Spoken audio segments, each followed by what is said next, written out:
Cette fois, ça y est, la loi pénalisant la négation du génocide arménien a été définitivement adoptée. Après l'Assemblée, c'est le Sénat qui l'a votée hier soir. Toute personne qui conteste un génocide, quel qu'il soit, peut être sanctionnée par 1 an de prison et 45 000 € d'amende.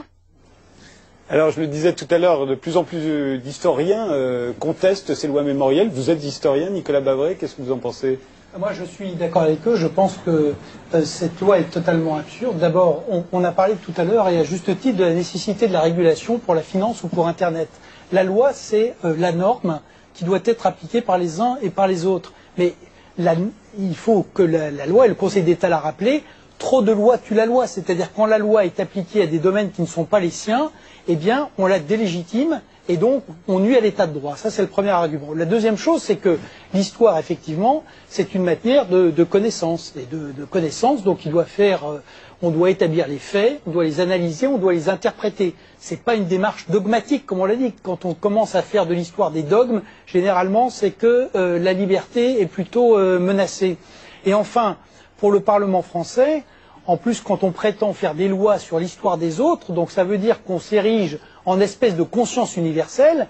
Et là, je crois que moi, je fais tout à fait partie de ceux qui pensent qu'il y a eu un génocide des Arméniens, que c'est certainement pas à l'honneur de la Turquie, et que les dirigeants turcs d'aujourd'hui feraient bien de le reconnaître. Mais ça, aller faire des lois en France pour aller expliquer aux autres la manière dont ils doivent écrire leur histoire et s'ériger en conscience universelle, je pense que c'est mal fondé, d'autant que, comme il a été dit par certains des manifestants, dans l'histoire de France, on a aussi un certain nombre de pages qui sont assez peu glorieuses et qui doivent aussi nous amener, nous, à revoir notre histoire, ce qu'on essaye de faire avec plus ou moins de bonheur. Hein. Ça a été fait en assez grande partie pour Vichy, ça a été fait en partie pour la guerre d'Algérie, donc occupons-nous déjà de notre histoire à nous et n'allons pas légiférer sur celle des autres. J'ai demandé à Bernard Joanneau de nous rejoindre. Vous êtes avocat, vous êtes le président de l'association Mémoire 2000 et vous défendez ces lois mémorielles contestées par les historiens. Alors ça va de la loi Guessot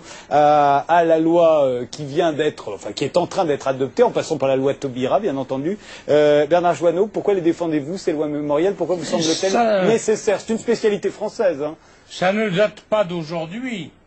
Il y a presque 50 ans que j'exerce ce métier d'avocat et j'ai consacré une grande partie de mon activité professionnelle à me confronter à ceux qui nient les génocides qui se sont accomplis.